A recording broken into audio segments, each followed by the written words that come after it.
Imagine a world where teenagers aren't killed for crimes, they're killed for exhaustion, for a muscle cramp, for slowing down for just a few seconds. 50 boys step onto the road, only one will return, and the scariest part is this: every one of them made that choice voluntarily. The film opens with the credits. Raymond Garrity's voluntary application to participate in the long walk is approved, an elimination contest for 50 boys, one from each state. The prize is a lifetime supply of money and the fulfillment of one wish, within reason. Raymond is driven to the military-controlled starting point by his mother, Ginny. She begs her son to give up this voluntary challenge, but he remains firm. After saying goodbye, he walks through the gates where the other participants have already gathered. There he meets Pete, McVries, and several other boys. Art Baker wants to make friends during the event, friends for life, so to speak. Henry Olsen is full of optimism and convinces himself that he's ready to crush everyone. Hippie Harry Barkovich tries to support the conversation with an awkward joke, but only causes a wave of secondhand embarrassment. Another standout among the participants is Stebbins, a tall blonde with an athlete's build. The chatter is interrupted by the arrival of a jeep carrying the major, the man in charge of the long walk and, essentially, the entire social system. First, the major calls out each participant by name. Each one is assigned an individual number. After completing the roll call, he delivers an inspiring speech, explaining that their deaths will not be in vain. The nation, watching 49 boys die live on broadcast, will celebrate the winner and return to productive labor for the good of the economy. Soldiers hand out wrist timers that monitor walking speed.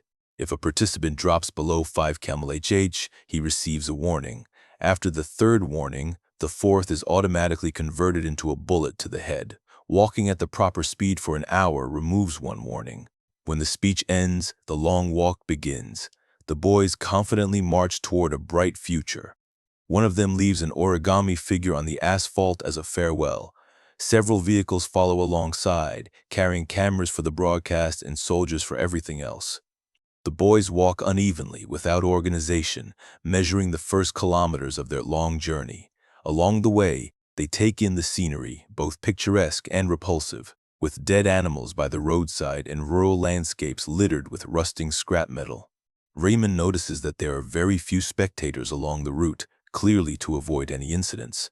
When they pass a police officer, Hippie Harry flips him off, showing his rebellious spirit against the system. Shortly after, Harry stops to take off his boot. While shaking out a stone, he immediately receives 3 warnings at once. The others glance back, wondering if he'll be shot. But Harry manages to tie his laces and pick up speed just in time. Raymond, Pete, Art, and Henry discuss what they'll do with the prize when they win. Pete decides to smoke, even though Henry reminds him to save his breath. They're joined by Harkness, a walker with a notebook who dreams of writing a book about the long walk. As they talk to pass the time, they see one participant begin to convulse. Raymond helps him walk, and Pete gives advice on relaxing the muscles. But after a few steps, the boy collapses in agony onto the asphalt. He becomes the first to be shot, right in front of everyone. Shocked, Raymond instinctively slows down and receives his first warning. Pete drags him forward. The participants continue walking under the blazing sun. Pete turns around to relieve himself, walking backward while doing so. Passing through a small town, they see a girl holding a sign, a fan of Raymond's, offering him moral support. Pete suggests they become friends and call themselves the Musketeers, anything to make the competition more bearable. The group includes Pete, Raymond, Henry, and Art. One participant suddenly has an epileptic seizure and falls to the ground. Harry mocks him, jumping over the body, which earns the Musketeers' disgust. When the required time passes, the fallen boy is shot by the soldiers. The path leads over a dam, then back through rural areas where sparse locals and a lazy cat watch the walkers pass. When Henry's muscles seize up, the Musketeers check their wrist speedometers and slow to the minimum allowed pace so he can recover. Hippie Harry begins mocking a participant named Rank, making jokes about his name and his mother. Enraged, Rank tries to punch Harry, but Harry keeps dodging. Eventually, Rank falls, smashing his head on the asphalt. He doesn't get up in time and is shot. Art accuses Harry of killing him, calling him a murderer. Harry denies it, but many others agree with Art. As if emphasizing the symbolism, the boys pass by a cemetery. Soon another participant suffers from severe diarrhea. He pulls down his pants and tries to relieve himself while walking, using what can only be described as reactive fecal propulsion, spreading nauseating fumes. But it's not enough. His speed drops, and he takes a bullet to the head.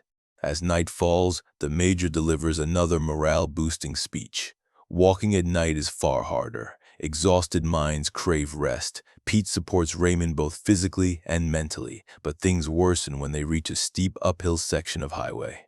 Maintaining speed uphill is far more difficult than on flat ground. Gunshots echo in the darkness as those who fail collapse lifelessly. The rest summon every ounce of strength to push through. When Raymond reaches his third warning, he snaps at Pete, accusing him of wanting Raymond to die so he can win. As Raymond weakens, a soldier walks beside him with a rifle ready. Harry taunts Raymond, saying he'll die soon. But Pete reappears and drags his friend along, helping him keep pace. When they see the hill's summit ahead, Raymond realizes the worst is nearly over and apologizes for what he said in anger. At dawn, they learn that 14 boys died during the first night, unable to conquer the hill. The odds improve for the survivors. Pete admits to Raymond that he doesn't believe he'll win, but quitting would be too easy. During the day, they pass another settlement where 2 local boys watch them. Harkness twists his ankle and can't continue.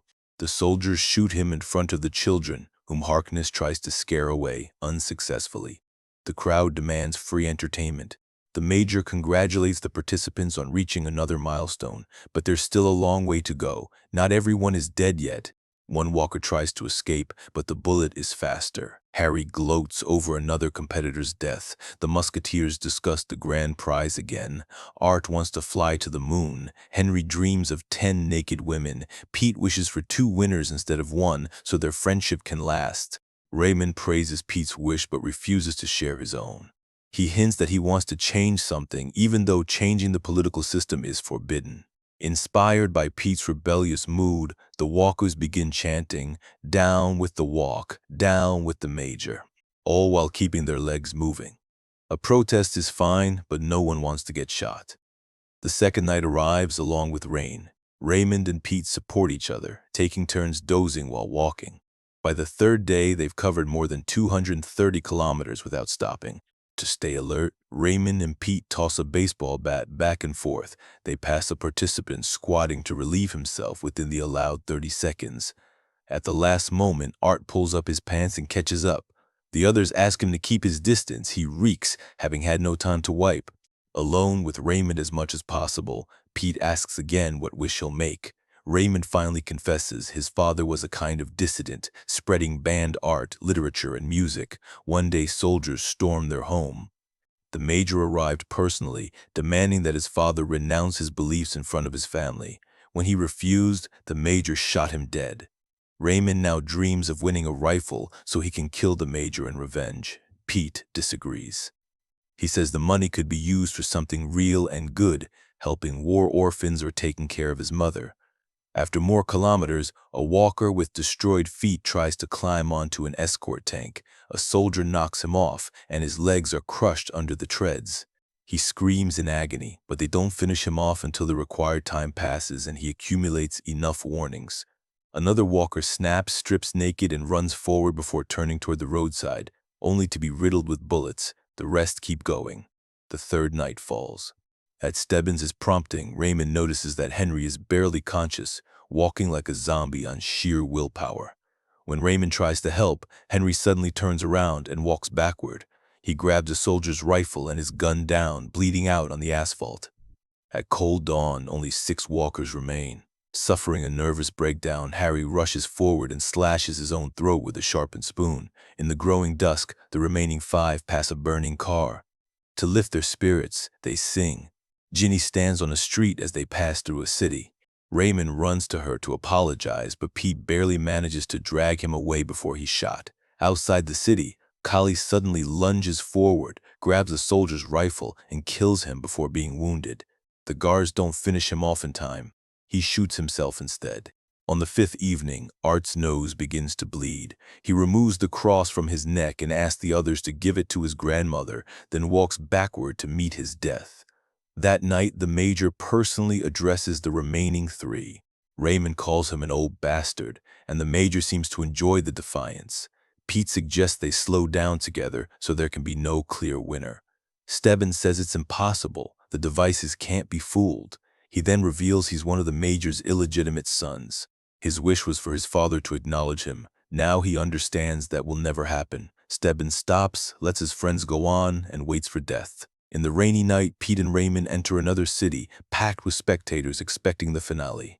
Walking through the human corridor, Pete looks at Raymond, then stops and sits on the road so Raymond can see his mother again.